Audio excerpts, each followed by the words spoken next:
A história da tecnologia da semana é sobre a rede social mais querida pelos brasileiros, que deixou muito legado, várias lembranças e muita saudade. É claro que eu tô falando do Orkut, um projeto pequenininho que conquistou o país e virou sinônimo de internet por vários anos aqui.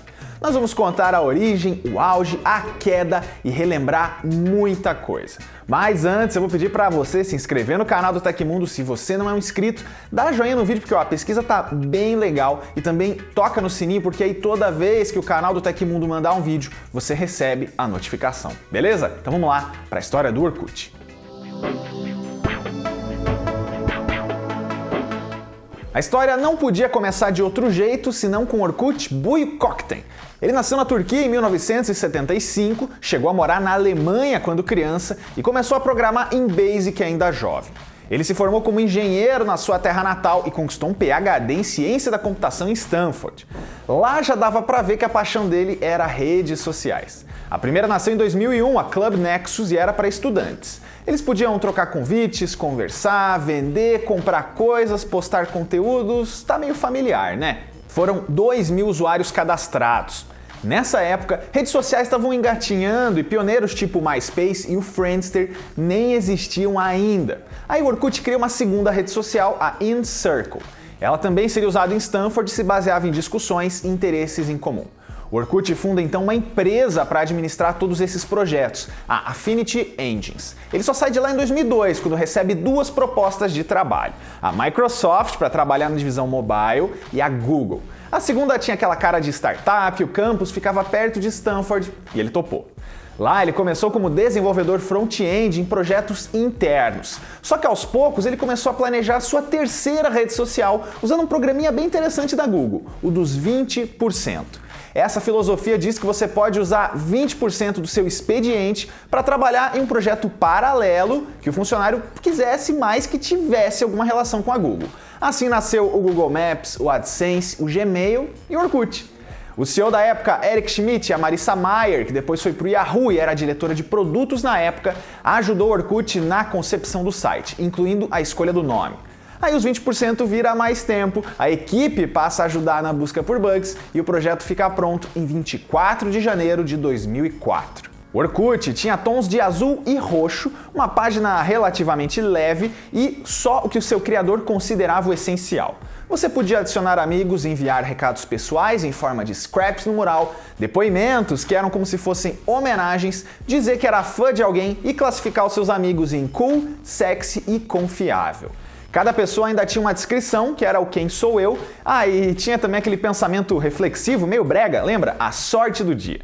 Quem queria um novo amor podia usar a crush list e ver se dava um match. Anos antes do tal do Tinder. No começo você só podia entrar na rede social por convite e colocar apenas 12 fotos no álbum. Aliás, logo no começo a rede foi reescrita quase do zero para migrar de ferramentas e plataformas, e esse processo que demorou praticamente um ano fez vários usuários dos Estados Unidos largarem o site pela instabilidade. A página Bad Bad Server No Done It For You virou um clássico daquela época. O aviso de beta nunca saía da página inicial e foi aí que o público internacional ficou maior do que o público local.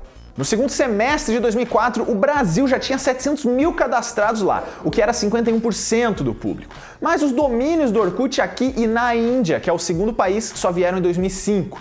Nunca antes na história do nosso país um serviço online foi tão popular. Se hoje muita gente não curte Facebook, não sabe o que é o Twitter, na época todo mundo com acesso à internet precisava ter um Orkut. É meio inexplicável como e por que ele bombou tanto, mas bombou.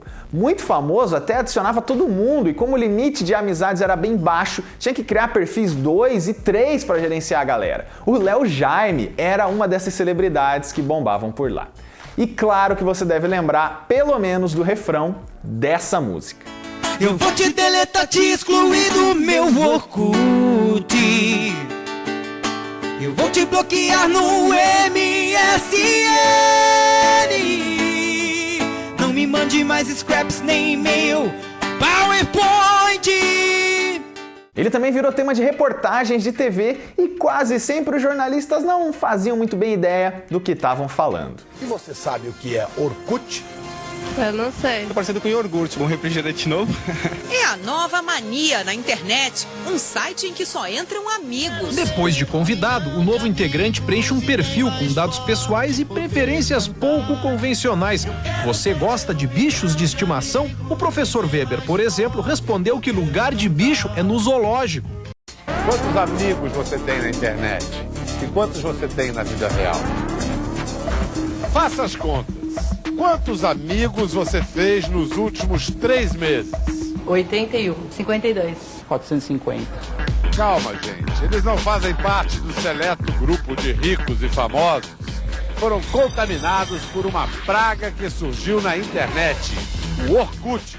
Em 2006, a Affinity Engines, lá do comecinho da história, acusa o Orkut de roubar o código dos seus produtos antigos que não eram mais dele. Ele nega, a Google diz que não detectou crimes e o processo terminou com um acordo. Em 2007 vem o primeiro grande redesign. As cores ficaram mais suaves, as bordas ganharam curvas e a cara era um pouquinho mais profissional.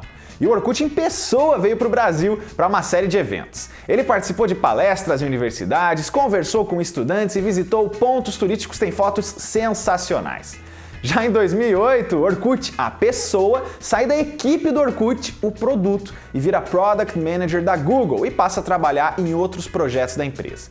É nesse ano que o Orkut ganha os temas personalizados e o chat. Mas a grande novidade é mesmo a transferência do comando da rede social para o escritório da Google Brasil, em Belo Horizonte, uma parceria com a Índia, mas com o poder de decisão maior para os brasileiros. Aí, em outubro de 2009, com direito a uma coletiva de imprensa, a Google apresenta o novo Orkut. Fora o layout renovado que ganhou feed com atualizações de amigos, uma navegação que era bem mais rápida, facilidade em postar fotos e personalização na bio. Até videochat ele ganhou. No começo, acessar o novo Orkut pedia novamente um convite e teve muito malandro por aí mandando vírus com esse tema ou vendendo convites no Mercado Livre. E várias novidades que foram incorporadas na interface não agradaram todo mundo. Tipo, quando ele passou a dedurar quem tinha dado aquela stalkeada básica no seu perfil, por exemplo, dava para desativar, muita gente não sabia. E em 2008 nasceu o Buddy Poke, os avatares em 3D com a sua aparência para interagir com os outros. Muita gente tímida deu aquela primeira paqueradinha virtual com esses bonequinhos aí.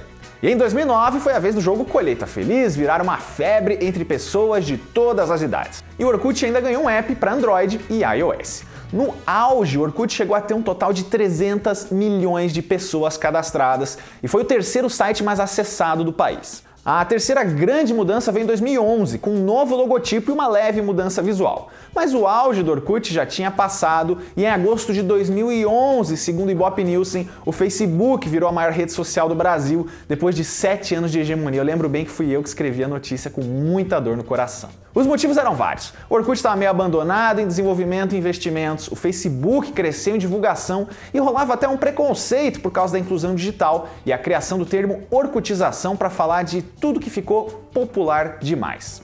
A partir daí foi só ladeira abaixo. O Orkut virou um lar de spam, as comunidades eram invadidas por vírus ou jogos do tipo beija ou passa e muitos crimes eram cometidos por lá, de racismo até pedofilia.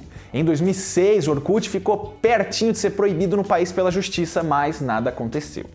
Mas falando de coisa boa, não dá pra negar que a maior parte do Orkut eram as comunidades. A gente teve várias consagradas, como a maior do mundo, que era Eu Odeio Acordar Cedo, ou a Discografias, maior central de pirataria da internet brasileira. As comunidades de time de futebol e cartola bombavam e eu não posso deixar de citar aqui também a Futebol Alternativo, que era a minha favorita. A URL dela no Orkut chegou a virar patrocínio na manga da camisa de um time da Paraíba que a gente ajudou a salvar. Tem ainda a clássica Tiger Robocop, Anão Vestido de Palhaço Mata 8, Lindomar o Sub-Zero Brasileiro, Eu Abro a Geladeira Pra Pensar, a bizarra Profiles de Gente Morta, Lenin de 3, Eu Sempre Escolhia o Zangief, todas as variações com lasers, Não Fui Eu, Foi Meu Eu Lírico e todas elas geravam pérolas incríveis. Infelizmente, algumas não foram eternizadas em prints. Claro que não dá pra citar tudo aqui, então deixa nos seus comentários quais eram as suas comunidades favoritas. E várias pessoas famosas hoje na internet começaram por lá. O Cid do Não Salvo, antes de montar o blog, era dono de várias comunidades de sucesso. E como esquecer de pessoas como a Catilce, uma ilustre desconhecida que do dia pra noite teve o scrapbook transformado em chat nacional, porque subiu ao palco num show do U2 e deu um beijaço no Bonovox. Aliás, o site nunca foi exemplo de segurança. Várias invasões aconteceram ao longo dos anos e ele também foi palco de malwares, como o das fotos da festa que ficaram ótimas e o clique aqui para baixar o Orkut Ouro. E tinha também o vírus do ursinho cinza, que a lenda dizia ser espalhado pelo site e que deveria ser deletado o mais rápido possível. Na verdade, essa era uma ferramenta para usar aplicativos em Java no Windows. O fim do Orkut foi lento e doloroso. O Google Plus foi lançado em 2011 e, apesar de sempre ter sido deserto, ganhou prioridade na empresa. Em 2013, o Serasa Experian mostrou que o Orkut perdeu 95% do público brasileiro. Ele tentou apostar em lives, parcerias com artistas, mas não deu. E em 30 de junho de 2014, a Google anunciou que o fim aconteceria 3 meses depois. O Orkut vai sair do ar no próximo dia 30 de setembro. A notícia já foi confirmada pela Google. A criação de novos perfis já não é mais permitida e o desligamento completo deve ser concluído daqui 3 meses. A rede social foi encerrada com 5 milhões de usuários ativos. Não era mais possível criar perfis, postar ou receber scraps e depoimentos. Um arquivo com as comunidades ficou disponível para conferência, mas também saiu do ar. Além disso, deu para fazer o backup de fotos e outros conteúdos da conta até setembro de 2016. O Orkut Pessoa não desistiu depois de ver o seu projeto morrer. Ele criou outra rede social, a Hello, que inclusive herdou o domínio do site anterior e tem como objetivo conectar pessoas por amizades profundas, não aquelas só por gosto igual ou sair adicionando todo mundo. Lógico que ela não conquistou a popularidade do Orkut, mas não para de lançar novos recursos. Tem ainda a Orkuti, com i no final, que tentou reviver a proposta do velho site e até se deu bem por um tempo, mas não prosperou. A rede social russa VK, que é muito parecida em interface e funcionamento, até recebeu alguns saudosistas, mas virou algo de nicho. E essa é a história do Orkut, a rede social que era brasileira de coração e que muita gente ainda não superou.